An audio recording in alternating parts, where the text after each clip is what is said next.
Welcome to Firmus Advisory Doing Business in Ghana series. This series provides insights and navigates the journey to setting up in Ghana. Kindly subscribe to the channel and turn on the post notification to receive an alert anytime we upload. You can find us at where you get your regular podcast. Hi, good day to you. My name is Alex. I want to welcome you to this episode. On this episode, I'm joined here by Ifia. Ifia Boatema is with the compliance department here at Firmus. Today we're going to talk about NGO registration. Some people call it not-for-profit, some people call it non-governmental organizations, but the original name or the technical name according to the company's code, that is the Company Limited by Guarantee. Company Limited by Guarantee is suitable for associations, for clubs, for churches, for schools. So that is a kind of organization where it is purely not for profit. So interestingly, when we're doing our checks at the Registrar General's department, an average of 7,000 companies limited by guarantee are registered or are incorporated every single year in Ghana. And that number really surprised me.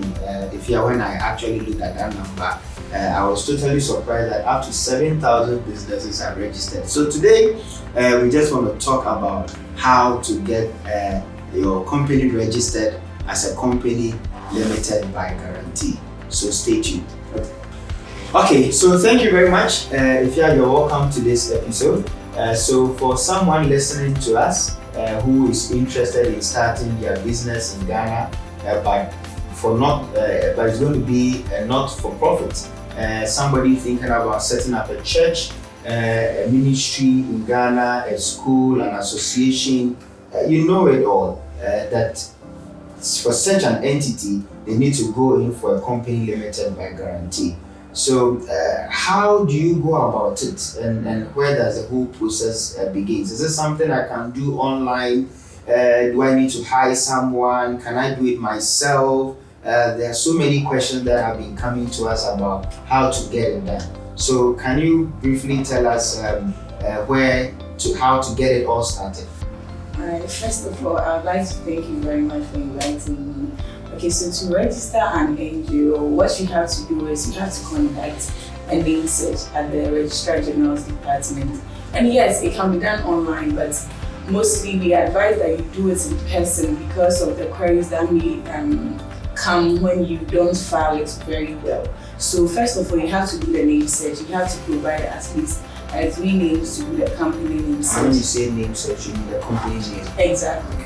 So because they have to check or ensure the availability of the name that you may give to the registrar, somebody might have registered it already, or there may be similar names in the system. So you have to conduct a name search, and the name search the name that you provide or you give to the registrar, it should be in order of preference. So when they do the first one and it goes to them, produce to you, you go for it.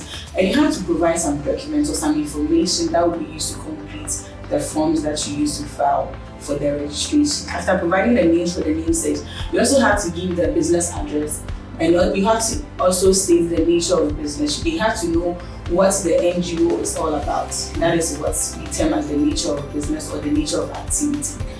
So the business address, they would require you to give the digital address, the street name or building name, and also the town and city. That means I need to have an office before I can register an NGO, is that it? No, you don't necessarily have to have an office. It can even be a virtual address. Mm-hmm. You can even, most of the times, people normally use their residential address as the business address, maybe going forward, and when maybe they set up or the business is good, the company is doing well, that is where they would go and hire a place, and you can do a change of address.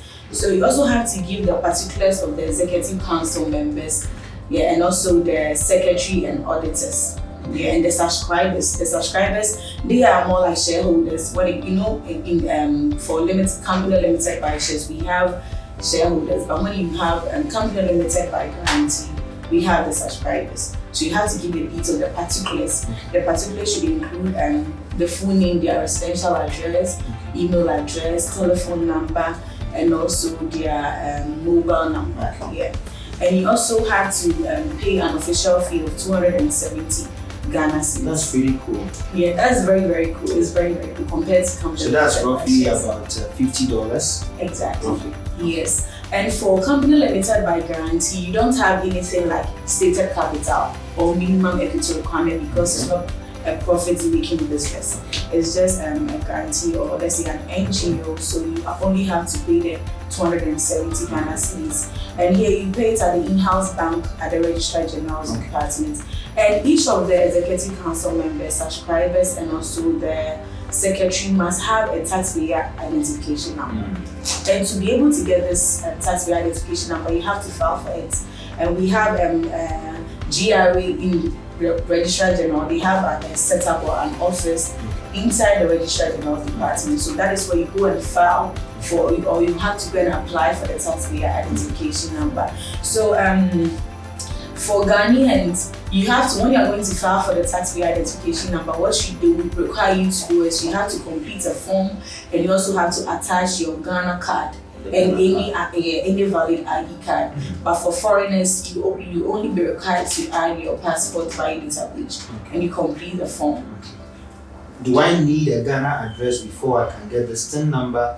Assuming I'm not based in Ghana and I'm a subscriber or I'm an executive council member, do I necessarily need a Ghana address, or can I use my foreign address? And if I use my foreign address, what do I need?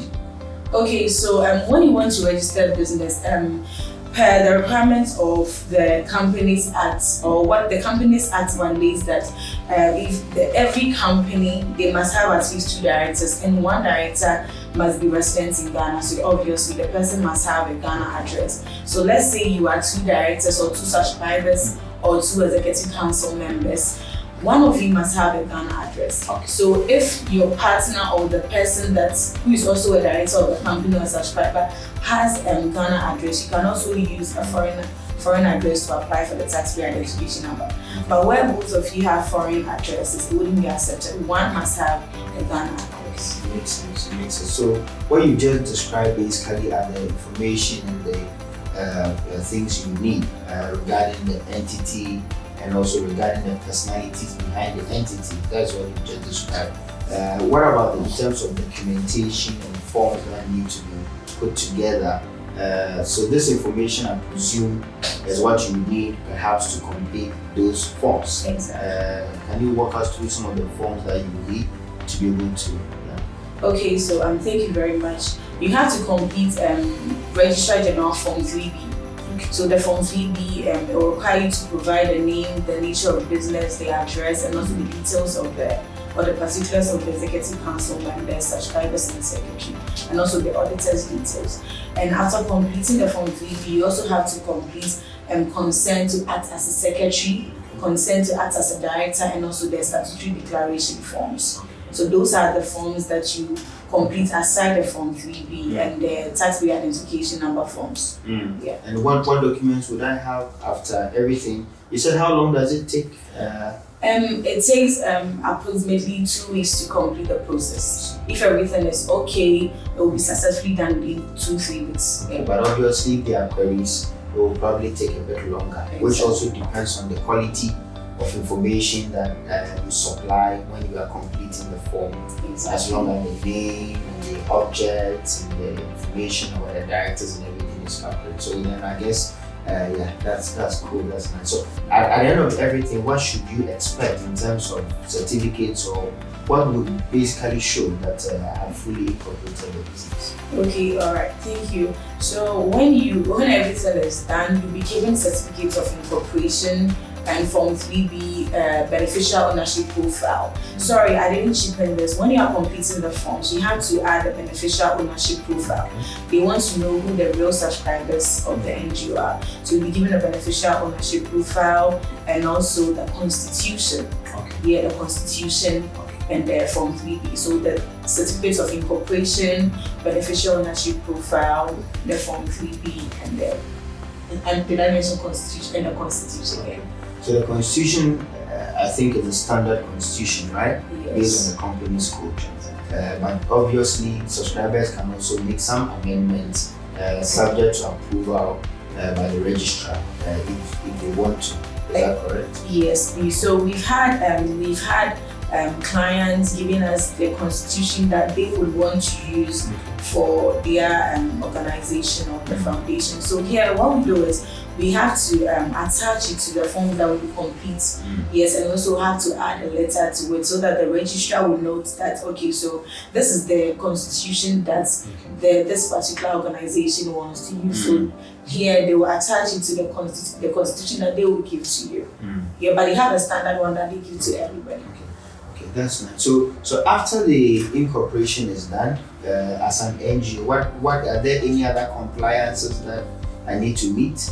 All right, thank you. You know, mostly when after registering an NGO, people think that after they register it at Registrar General, that is it. But no, you have to register with the Department of Social Welfare before you can fully operate.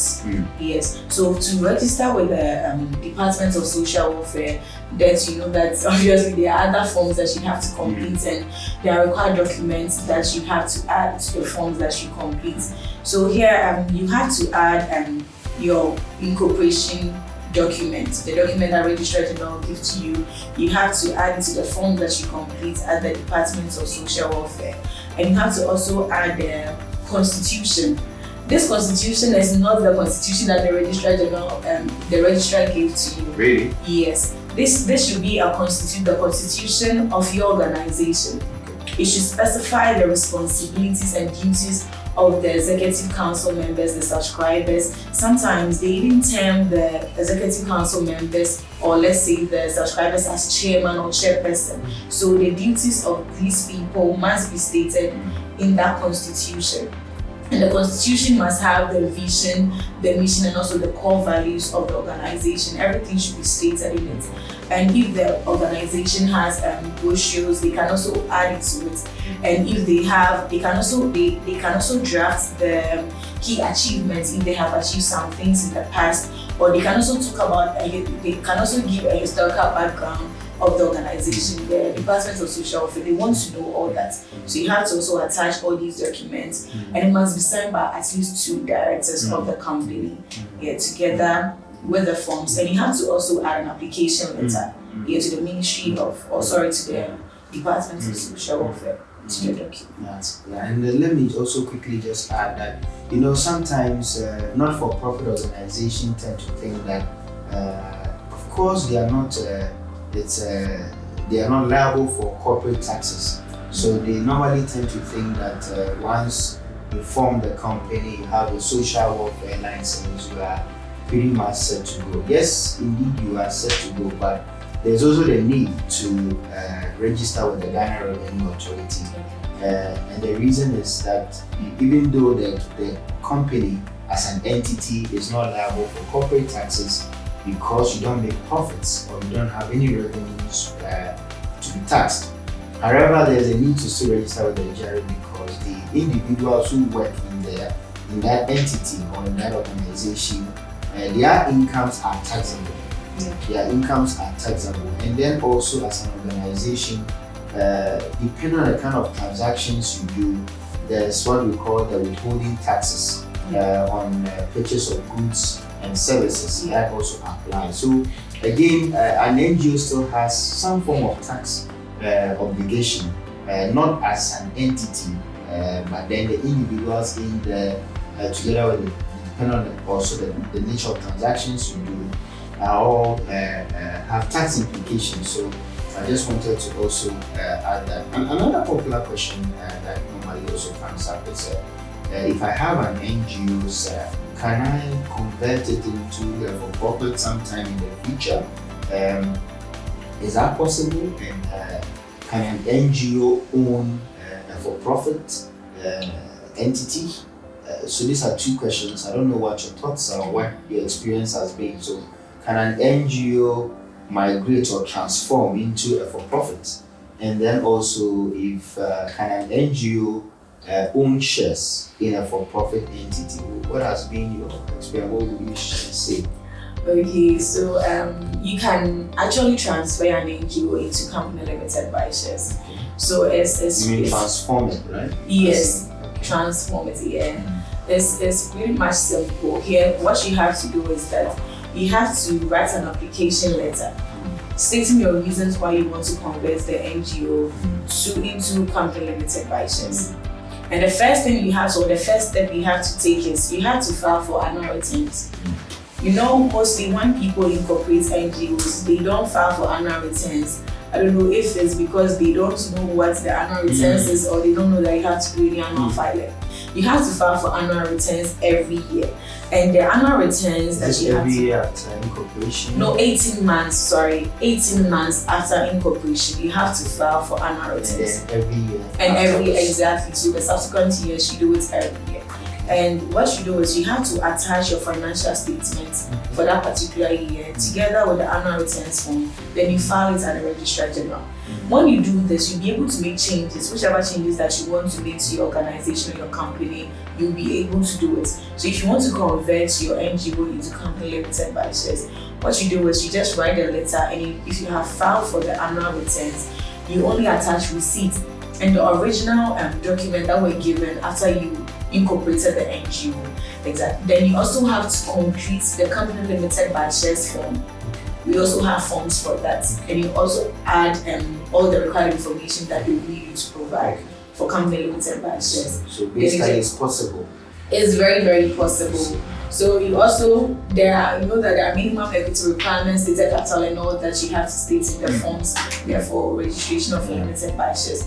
So when you do all that, you attach the original copies, like I mentioned, and the letter plus the receipts to show that you have actually filed for your announcement. Awesome. I mean, I've learned so much from you, and I know that our listeners have also learned a lot. This really has given everybody a good overview of how to get your company limited by guarantee off the ground and started and obtain your social welfare license, and we talked a bit about taxes as well. So it's been a privilege having you, and we look forward to having you on our next episode. I want to thank everyone who has been listening to us. I want to encourage you to share, comment, like, go down there and then click on like and share with your whole community, and we look forward to being able to provide to you valuable content, and thank you very much. Thank you for watching today's episode on the Doing Business in Ghana series. Feel free to leave your questions in the comment section, and we will respond accordingly. Visit our website www.firmusadvisory.com and see how we can add value to what you do in these areas: regulatory compliance, market research, and trade development. The link to the website is in the description box.